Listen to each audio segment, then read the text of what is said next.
You probably have something in your pocket right now. Keys, a candy wrapper, a forgotten tissue that's been through one too many laundry cycles. You're carrying something without even realizing it. And for millions of observant Jews, this can be a problem because carrying anything outside their front door on the Sabbath, or Shabbat, is forbidden. No keys, no ID, not even chewing a piece of gum. But if you can't carry a baby, bring food to a potluck, or take a picnic blanket to meet friends in the park, how do you live your life?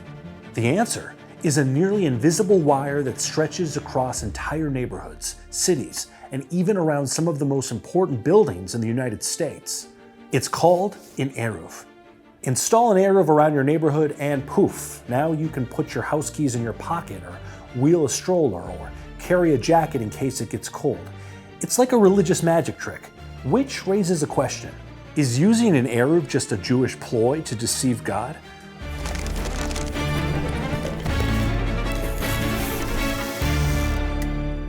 So, where did this whole idea of magic Jewish string even come from? Well, in the Torah, when the Jews were wandering the desert, God commanded them to stop working on the seventh day of the week, known as Shabbat. In the very next section, Moses gives the Jews instructions from God to build a temporary temple called the Mishkan, or tabernacle.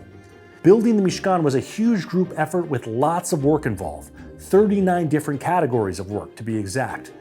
One of those 39 categories was hotza'ah, or carrying. Carrying. What was the relevance of carrying? Well, the Mishkan needed a lot of materials, so everyone jumped in to donate their jewelry, precious metals, wool, oil, spices. They carried these materials from their tents through the encampment to the Mishkan worksite. And then Moses issued a cease and desist. As soon as the sun set on Friday, all work for the Mishkan, all of those 39 different activities, had to stop and was forbidden to do on Shabbat. This included bringing all those materials and supplies from their tents through the encampment to the Mishkan worksite. In other words, no carrying on Shabbat. The prohibition on carrying was defined as carrying any items from a private domain, like a tent, to a public area, like the encampment, and vice versa. Carrying something from a public space into a private space was also forbidden. You can carry within a space that's considered a completely private domain, like bringing a bowl of cereal from your kitchen to eat breakfast in bed, or taking a book outside to read in your private, fully fenced-in backyard. But you can't walk across the street with your house keys in your pocket, or sling a tote bag over your shoulder, or wheel a stroller down the sidewalk. It even means not crossing a courtyard that you share with neighbors to bring a pan of brownies to someone's house, because the courtyard is a shared place, a public domain, unless your houses are joined together by a mechanism called an eruv chatzerut, or just eruv for short. Eruv chatzerut literally means a mingling of courtyards. An eruv is a way to symbolically amalgamate a certain area so it's considered a single private domain. This could mean a space as small as a garden shared by several families, or an area as large as an entire town, or even, as is the case today, most of Washington, D.C. Look up while touring the streets of America's capital and you may see a thin fishing line overhead. Jewish tradition attributes the invention of the eruv to King Solomon. The Book of Kings describes his reign as a golden era, where everyone in the land of Israel was living their best life with their own vines and fig trees. In other words, the economy was great, interest rates weren't a thing, and everyone had their own home. But everyone living in their own home also meant that it was way too easy to mistakenly carry something from a private area into a public space on Shabbat. Like we said earlier, think about how often you're walking along and you find a forgotten tissue or candy wrapper in your pocket. You're carrying something with you, whether you intended to or not. So, King Solomon created the mechanism of an eruv to transform all these separate private areas into one private domain, so that people could carry items through a public thoroughfare on Shabbat. King Solomon's innovation was part of how halakha, or Jewish law, developed over the centuries.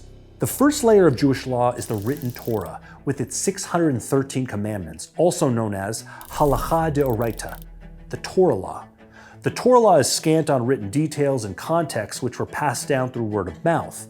These details evolved over time, with generations of authorities adding their interpretation of the commandments to this unwritten body of knowledge, like King Solomon's eruv. The oral law was eventually codified into a series of volumes called the Mishnah. The Mishnah spawned even more commentary and back and forth that was later organized into the Talmud. This second layer of Jewish law, developed by the rabbis, is known as halakha d'Rabbanan. In general, Torah law is considered more fixed, while rabbinic law has more flexibility built in, which is especially relevant to the rules of an eruv, because Jewish law draws a distinction between places the Torah considers public and the rabbis consider public. You can't install an eruv in a place the Torah considers to be a public space. The prohibition on carrying in those places is fixed, it's set. An eruv can only be installed in spaces that are public according to rabbinic law, because the prohibition on carrying in those spaces was added by the rabbis. So they also established a mechanism to turn it into a private domain.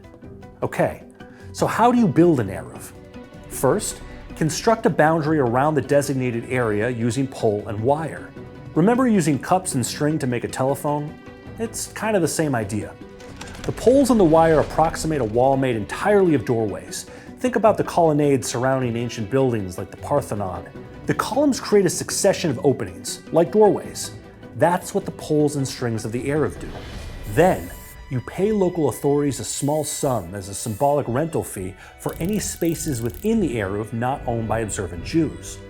But the poles, the string, and the rent are only part of what makes an eruv an eruv. The actual heart of an eruv is food.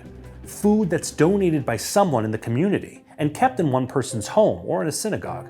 Ideally, something shelf-stable that won't spoil, because this food is meant to be in constant use. A lot of communities use matzah, the unleavened bread that we eat on Passover. Matzah could probably survive a nuclear apocalypse, so it's perfect to use week in and week out for the eruv. But why food? Food is what makes an eruv because it symbolizes something profound: community.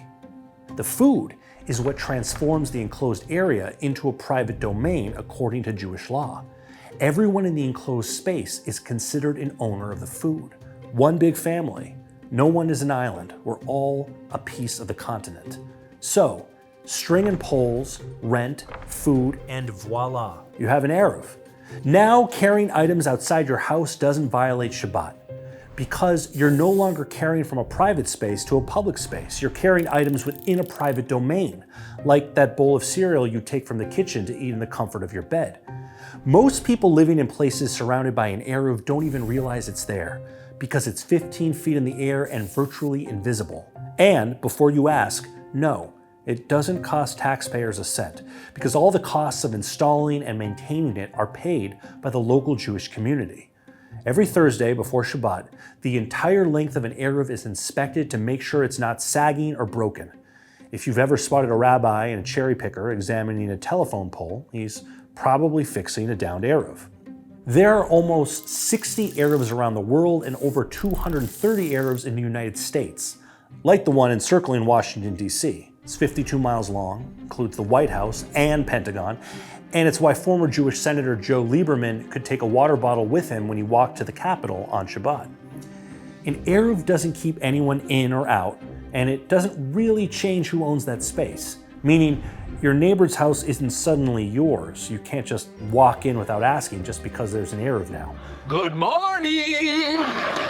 That would still be trespassing. And yet, eruv installation can sometimes spark controversy. An unusual controversy has erupted in Sydney over an attempt by religious Jews to string a wire around an entire suburb. Hundreds of residents have come out to protest and push back, saying not in our town. But why was an eruv instituted at all? After all, the Jews were commanded not to carry on the Sabbath, and the rabbis even expanded that commandment. So doesn't the eruv kind of feel like them saying, hey God, would you mind looking the other way on a technicality? Wouldn't it be a pure form of observance not to try and get around a prohibition? The answer is that the ancient rabbis wanted Jewish life to be livable. They recognized that some commandments, like not carrying on Shabbat, can make life really tough, so they looked for a way to preserve the letter and spirit of the law. while making observant life more doable and less difficult. So no, an eruv isn't a magic string or a way to deceive God. It's taking the law so seriously that Jews built an entire legal infrastructure to keep the rules without breaking under their own weight. It's proof that Jewish law is flexible enough to remake itself when life requires it, without abandoning what it's trying to protect.